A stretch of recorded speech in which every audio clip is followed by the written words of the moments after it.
નમસ્કાર વિદ્યાર્થી મિત્રો, વેટ ડિજિટલ એજ્યુકેશનમાં આપ સર્વે મિત્રોનું હાર્દિક સ્વાગત છે.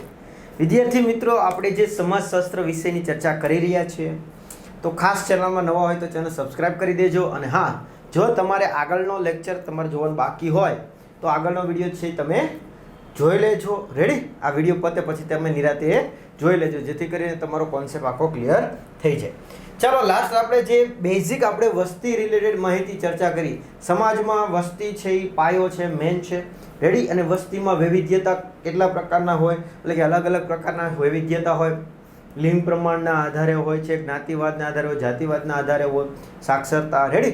આ તો ધર્મ બાબતે બધી જેની ચર્ચા નાની મોટી આપણે ચર્ચા કરી ગયા. રેડી? હા, વસ્તીમાં સ્થળાંતર છે એ જન્મ મૃત્યુ સ્થળાંતર વધારે ઇફેક્ટ કરે છે, તો આ બધી ચર્ચા કરી ગયા. હવે આપણે આ જે વસ્તી સંદર્ભ છે એ કોના આધારે જોવાનું છે મિત્રો? તો કે ભારત અને ગુજરાતના આધારે જોવાના છે. તો ચાલો વિદ્યાર્થી મિત્રો, આપણે વાત કરી દઈએ શરૂ. રેડી? તો કે હવે ટોપિક આપણો કયો છે? ધાર્મિક વૈવિધ્ય. રેડી? તો શું કે છે વિદ્યાર્થી મિત્રો? આપણે સૌ જાણીએ છીએ ભારતમાં વિવિધતાથી ભરેલો દેશ છે, અને આ વિવિધતામાં ધાર્મિક વૈવિધ્યતા પણ જોવા મળે છે. એટલે કે આપણે ખબર જ છે મિત્રો કે ભાઈ ભારતમાં વિવિધતાઓ ઘણા પ્રકારની છે, હે ને? પણ એમાં ધર્મની બાબતમાં પણ ઘણી બધી વિવિધતાઓ છે. એક જ એમ કે ને, એક જ જ્ઞાતિમાં અથવા તો એક જ પક્ષમાં જે પણ છે એમાં અલગ અલગ ધર્મ માનતા હોય. ઇવન એવા પણ આપણે ઉદાહરણ જોતા હોઈએ છીએ કે એક જ ઘરમાંથી અલગ અલગ ધર્મ માનતા હોય એવા પણ લોકો ભારતમાં વસવાટ કરે છે. રેડી? એટલે શું કહે છે? તો કે ભાઈ ભારતમાં વિવિધતાથી ભરેલો એક તો દેશ છે, એમાં ધર્મના આધારે પણ વિવિધતા જોવા મળે. પહેરવેશને આધારે છે, ખોરાકના આધારે, આ બધી વિવિધતા તો છે જ, પણ ધર્મના આધારે પણ જોવા મળે છે. જગતના મુખ્ય ધર્મોના નાગરિકો ભારતમાં વસવાટ કરે છે. એટલે કે જગતના જે પણ કંઈ મુખ્ય ધર્મો છે, હે ને, અલગ અલગ મહત્વના જે ધર્મો છે વિશ્વના, એમાંના જે મુખ્ય ધર્મો છે એમના લોકો છે, નાગરિકો છે, ધર્મને પાલન કરવાવાળા લોકો ભારતમાં વસવાટ કરે છે. દરેક ધર્મ પોતાની આચાર સંહિતા ધરાવે છે, તેમજ ધર્મસ્થાનો, ધર્મગ્રંથો, ધાર્મિક તહેવારો, વ્રતો આધારે પોતાની જીવનશૈલી રચે છે. એટલે કે શું કહે છે કે ભાઈ દરેક ધર્મને પોતાનું આચાર સંહિતા હોય, પોતાના કંઈક નીતિ નિયમ હોય, રૂલ્સ હોય, આ તે હોય. શું એના આધારે તમે જુઓ તો એના ધર્મસ્થાનો હોય, અલગ ધર્મગ્રંથો હોય, એના ધાર્મિક તહેવારો અલગ હોય. તો આ બધા ક્ષેત્રોમાં શું જોવા મળે? એમની વિવિધતા જોવા મળે છે. ભારતના બધા ધર્મોમાં બંધુતાની ભાવનાનો સંદેશ રહેલો છે. ધાર્મિક વૈવિધ્યતાના કારણે સૌ ભારતીયો પ્રત્યેક ધર્મના વાર તહેવારોમાં ભાગ લઈને એક્ય ભાવની પ્રસારિત કરે છે. શું કહે છે? એક તો ભારતના બધા ધર્મની બંધુતાનો જે સંદેશ છે એ રહેલો છે. રેડી? એટલે કે વિવિધતામાં એકતા. હવે ઘણીવાર તમે જોયું હોય કે અલગ અલગ ધર્મના લોકો હોય, રેડી, પણ છતાંય બીજા ધર્મના તહેવાર હોય એમાં પણ પોતે હરખ હોશ ઉલ્લાસથી પોતે ભાગ લેતા હોય. ભલે એ ધર્મનો એ પોતે વ્યક્તિ નથી, પણ જ્યારે પછી બીજા ધર્મના તહેવાર હોય ત્યારે પછી આ બીજા ધર્મના લોકો પણ ભાગ લેતા હોય. આપણે માની લો કે આપણા વિસ્તારમાં કોઈ તહેવાર ઉજવાતા હોય, રાઈટ, તો એમાં લોકો હરેક ઉલ્લાસ સાથે ભાગ લેતા હોય, ભલે એ ધર્મનો વ્યક્તિ ના હોય. એટલે ભારતમાં આ જ એની એક શું છે, વૈવિધ્યતા જોવા મળે છે. ભારતની આ જે પહેચાન છે ને, ઓળખ છે ને, એ આ એક મહત્વની ઓળખ કહી શકાય. શું? તો કે એક તો ભારતમાં ધર્મ બંધુતાની ભાવના દેખાડે છે. રેડી? અને ધાર્મિક વૈવિધ્યતાને કારણે સૌ ભારતીયો પ્રત્યેક તહેવારમાં, પછી એ હિન્દુનો તહેવાર હોય તો ભલે, મુસ્લિમ તહેવાર હોય તો ભલે, શીખ લોકોનો તહેવાર હોય તો ભલે, કોઈ પણ ધર્મનો તહેવાર હોય, એકબીજા ધર્મના લોકો છે એમાં હરખ ઉલ્લાસ સાથે શું કરતા હોય છે? ભાગ લેતા હોય છે. અને એક્યની ભાવના, એટલે કે અમે બધા એક જ છીએ એવી ભાવના છે પ્રસ્થાપિત કરતા હોય છે. રેડી? તમે જોયું હશે કે ગામડાઓમાં કે શહેરોમાં કે ક્યાંય એવો તહેવાર ઉજવાતો હોય તો અમુક લોકોને કંઈ એમ કે ને એ ધર્મ સાથે ના હોય, પણ છતાં એ હરખ સાથે પોતે ભાગ લેતા હોય. અને અમુક પછી જ્યારે બીજા ધર્મનો તહેવાર હોય ત્યારે પણ એ લોકો, પેલા લોકો પણ ભાગ લેતા હોય. એટલે આવું બધું એક્યતાનો ભાવ ભારતમાં જોવા મળે છે. ભારત અને ગુજરાતમાં જુદા જુદા ધર્મો પાળવાવાળા લોકોની ટકાવારી જોઈએ. ચાલો, તો હવે આપણે થોડાક ડેટા છે કે જે યાદ રાખવાના છે, પરીક્ષા રિલેટેડ આપણે પૂછી શકાય કેવા કેવા પ્રશ્નો પૂછાય એની આપણે ચર્ચા કરશું. તો શું કહે છે? ભારત અને ગુજરાતમાં જુદા જુદા ધર્મ પાળતા લોકોનું ટકાવારી પ્રમાણ. પણ આ ટકાવારી પ્રમાણ મિત્રો 2011ના આધારે છે. કયા આધારે છે? 2011ના આધારે. રેડી? કેમ? તો કે મિત્રો આપને ખ્યાલ હોય કે દર 10 વર્ષે વસ્તી ગણતરી થાય છે. શું થાય છે? દર 10 વર્ષે વસ્તી ગણતરી થાય. હવે વસ્તી ગણતરીમાં મિત્રો તમને ખબર હોય કે ના હોય કે ત્યારે આ બધા ડેટા છે ડિક્લેર કરવામાં આવતા હોય. પણ તમને એક વસ્તુ ખબર હશે મિત્રો, કેમ કે આમાંથી ઘણા વિદ્યાર્થીઓનો લાભ લઈને આવ્યા છે. કોરોના ખબર છે ને? તો આ કોરોના હતો મિત્રો, ત્યાર પછી જે 2021માં જો દર 10 વર્ષે વસ્તી ગણતરી થતી, પણ કઈ રીતના ક્યારે થાય? 2001, 2011, 2021. એટલે થવાની હતી 21માં, પણ કોરોનાના હિસાબે થઈ શકી નથી. હવે એની તૈયારીઓ ચાલુ છે, એટલે પછી એના ડેટા નવા અપડેટ થશે. રેડી? પણ આપણે તો કંઈ કામના ના કહેવાય ને. હવે આપણે તો જે છે એ જ ભણવાનું છે. તો શું છે કે ભાઈ આ ટૂંકમાં 2011 શા માટે? ઘણા વિદ્યાર્થી કહેતા છે અત્યારે તો કંઈક 2026 હે ને, 26, 27 એવું ચાલે છે. તો કેમ 2011નો? પણ 11 શા માટે મિત્રો ખબર પડી ગઈ ને કે ભાઈ નેક્સ્ટ ડેટા ક્યારે આવવાના હતા? તો કે 2021માં. ક્યારે આવવાના હતા? 2021માં. પણ કોરોનાના હિસાબે આવી શક્યા નથી.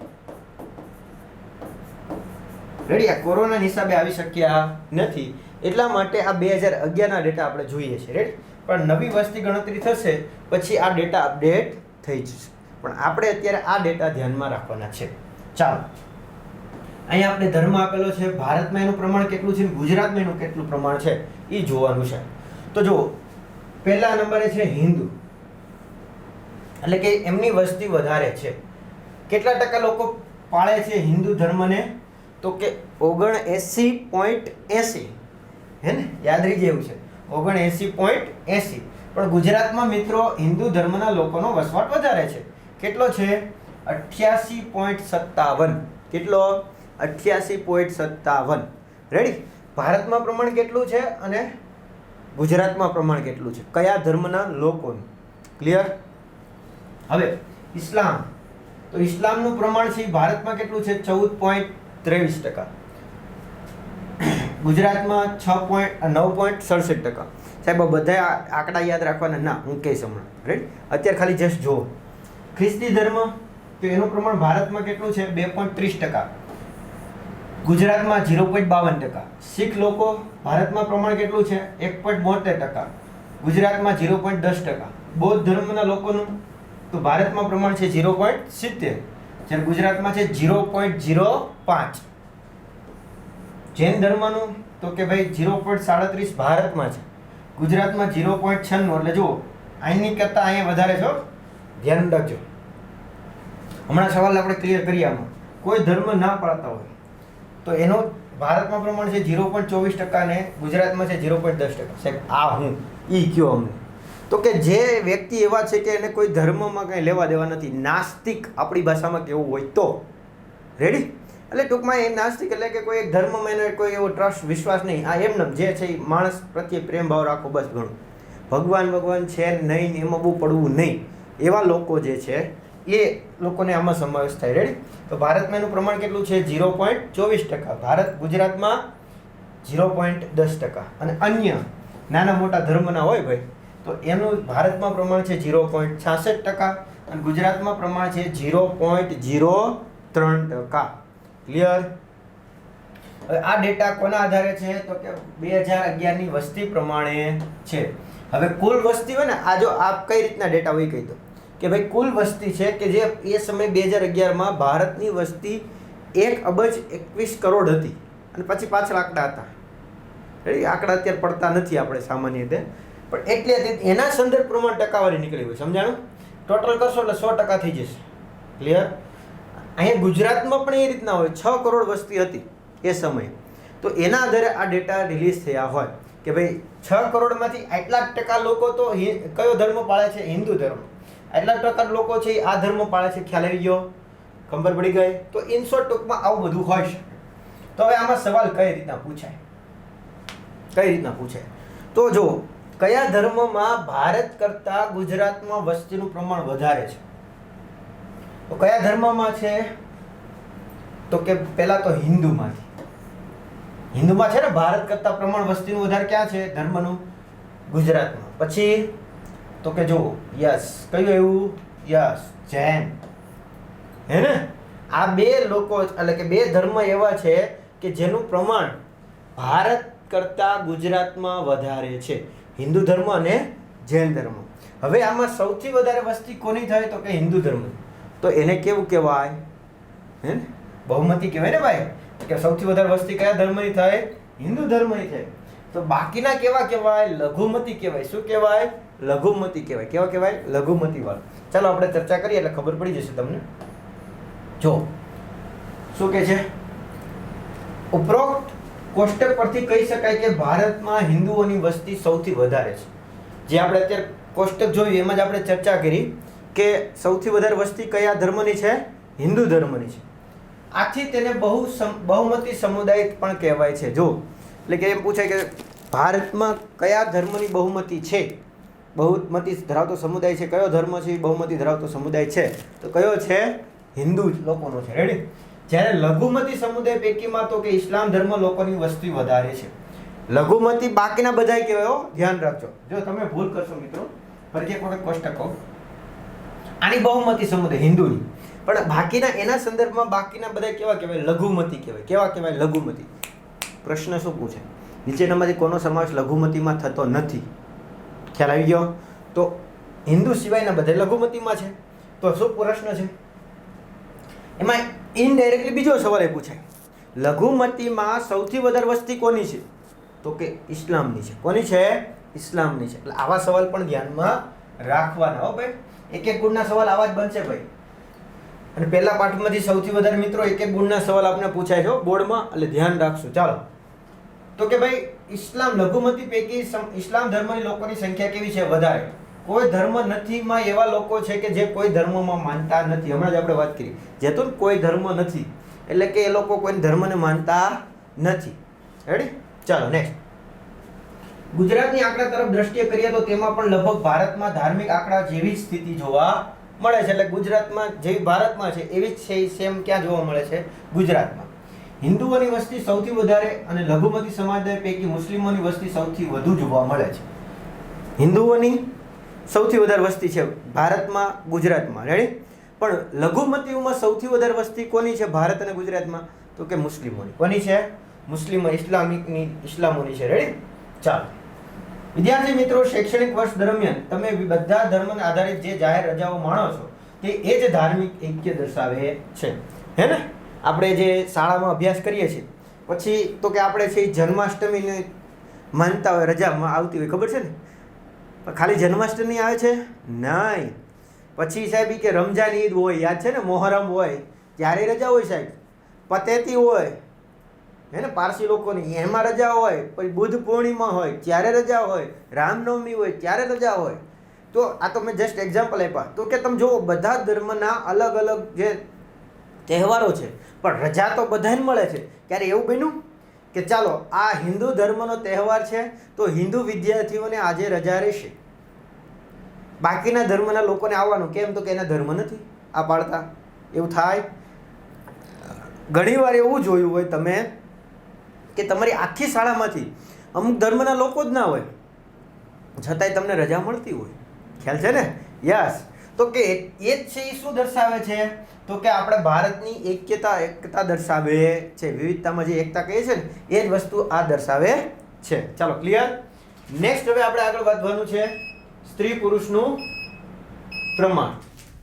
ચાલો, એટલે કે સ્ત્રી પુરુષનું વૈવિધ્ય.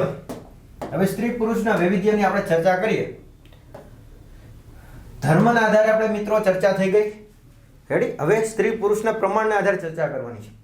તો કે હવે આપણે વસ્તીના વૈવિધ્યને સમજવા માટે સ્ત્રી પુરુષના પ્રમાણ અંગે ચર્ચા કરીએ. કોઈ પણ સમાજના કદને સમજવા માટે સ્ત્રી પુરુષનું પ્રમાણ સમજવાનું આવશ્યક છે. એટલે કે કોઈ પણ વસ્તીનું કદ સમજવું હોય, કેટલી વધારે વસ્તી છે એ સમજવા માટે શું જરૂરી છે? સ્ત્રી પુરુષોનું પ્રમાણ જરૂરી છે. સમાજમાં અભિન્ન અંગ સમાન સ્ત્રી પુરુષોના વસ્તી વિષયક માહિતીને જે તે સમાજની સંતુલિત વસ્તીનો નિર્દેશ કરે છે. અર્થાત કોઈ પણ દેશમાં સ્ત્રી પુરુષોનું પ્રમાણ સપ્રમાણ હોવું જરૂરી છે. અને આ પ્રમાણની અસંતુલતા ઊભી થાય તો તેનાથી વસ્તીને લગતા ઘણા પ્રશ્નો સર્જાઈ શકે છે. એટલે કે કોઈ પણ સમાજમાં સ્ત્રી પુરુષોનું વસ્તી હોય, ઇન શોર્ટ એ સરખા પ્રમાણમાં હોવી જોઈએ. કેવી? સરખા પ્રમાણમાં. પણ જો આમાંથી કોઈ એક વધે અને એક ઘટે તો એને લીધે અસમતુલતા સર્જાઈ શકે. રેડી? અને એને લીધે ઘણા બધા ઇસ્યુ આવે, ઘણા બધા મુદ્દાઓથી ઊભા થાય, ઘણા બધા તકલીફો ઊભી થાય. રેડી? તો એના માટે જરૂરી છે શું? તો કે સમતુલા જળવાવી જોઈએ. કોની? સ્ત્રી અને પુરુષોની. ક્લિયર? શું કે છે? ભારત જેવા વિકાસશીલ દેશો તેમજ ગુજરાત જેવા ગતિશીલ રાજ્યોમાં સ્ત્રી પુરુષનું પ્રમાણ જોઈએ. તો કે ભારતને જે આપણે વિકાસશીલ, ભારત એક વિકાસશીલ દેશ છે. આવું તમે ધોરણ 10માં પણ ભણી આવ્યા, યાદ છે? 15મો પાઠ સામાજિક વિજ્ઞાનમાં. તો ભારત વિકાસશીલ દેશ છે ને ગુજરાત તો આપણું છે ગતિશીલ ગુજરાત, જે આપણે સ્લોગન પણ કહીએ છીએ. તો એમાં ગુજરાત આ સ્ત્રી પુરુષોનું પ્રમાણ શું છે? ચાલો એની ચર્ચા કરી લઈએ. કોષ્ટક છે તો અહીંયા જો આપ્યું છે શું? તો કે ભારત કુલ વસ્તી. તો કે જો મેં કીધું હતું 1,21 કરોડ 2011 ના ડેટાના આધારે વાત કરું છું ભાઈ. જો અહીંયા આપ્યું છે લખેલું, કેના આધારે છે? 2011. હજી કહું છું કે 2021 થઈ નથી, એટલે હાલમાં ચાલુ છે ગણતરી. જેવે ડેટા ડિક્લેર થશે એટલે આ પ્રમાણ બદલી જશે, આંકડા બદલી જશે. પણ આપણે બોર્ડમાં મિત્રો એવું કશું હોતું નથી. રેડી? આપણી પરીક્ષા હવે આપણું વર્ષ જ ચાલુ થઈ ગયું છે, તો હવે આપણે ચાલુમાં ડેટા બદલે નહીં. આપણે તો આ જ ડેટા યાદ રાખવાના રહેશે બોર્ડની પરીક્ષામાં. ક્લિયર? નવા વચ્ચે અપડેટ થઈ જાય તોય આપણે આ જ યાદ રાખવાના, કેમ કે સરકાર વચ્ચેથી જ ટેક્સ્ટ બુક કોઈ દિવસ ચેન્જ કરે નહીં. તો કે 1,21 કરોડ 1,93,422 100% વસ્તી છે. એમાંથી પુરુષોનું પ્રમાણ કેટલું છે? 62 કરોડ 37,24,248. એટલે એટલું બધું યાદ ન રાખતા, 51.51%. આ યાદ રાખવાનું. શું યાદ રાખવાનું? પુરુષોનું પ્રમાણ ભારતમાં વસ્તીમાં કેટલું છે? 51.51%. તો બાકીના 100%માંથી બાદ કરો. તો કે સ્ત્રીઓનું પ્રમાણ 58 કરોડ 64,69,174. અને ટકાવારી પૂછાય તો 48.49. 48.49% થાય. રેડી?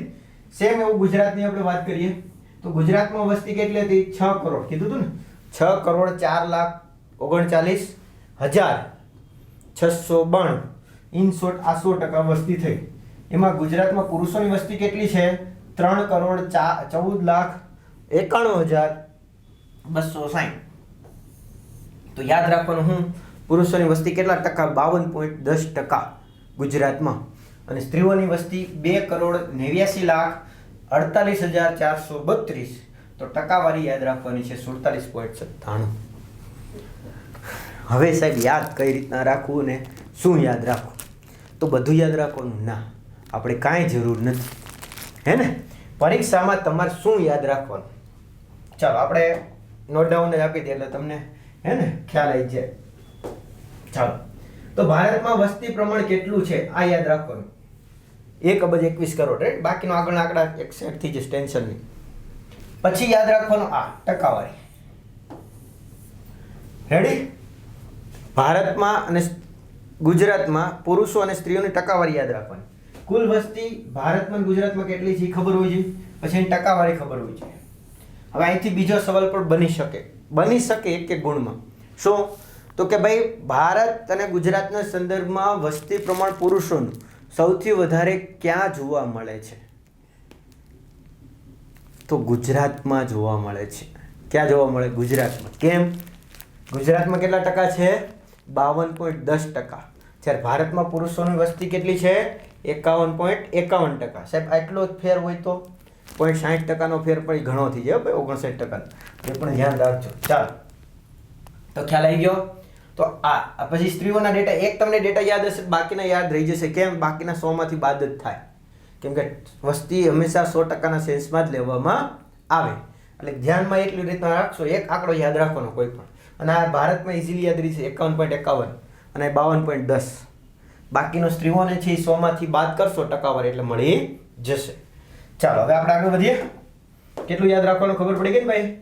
ચાલો, ઉપરોક્ત કોષ્ટક પરથી કહી શકાય કે ભારત અતિ વસ્તી ધરાવતો દેશ છે, જેમાં સ્ત્રી પુરુષના પ્રમાણમાં અસમાનતા જોવા મળે છે અને પુરુષોની તુલનામાં સ્ત્રીઓનું પ્રમાણ ઓછું છે. તો હમણાં જ આપણે વાત કરી ગયા શું. તો કે જો ભારતમાં પહેલા તો વસ્તી વધારે છે, હે ને?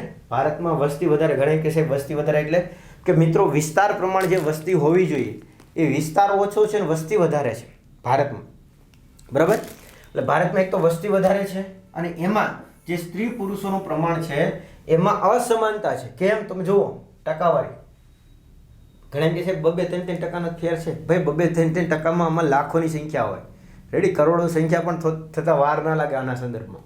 એટલે ઇન શોર્ટ ટૂંકમાં આ વસ્તીમાં સ્ત્રી પુરુષોનું પ્રમાણ પણ વધારે તફાવત જોવા મળે છે, અસમાનતા જોવા મળે. અને એમાંય પુરુષોની તુલનામાં સ્ત્રીઓનું પ્રમાણ કેવું છે? ઓછું છે. રેડી? હા, ચાલો આગળ વાત કરીએ.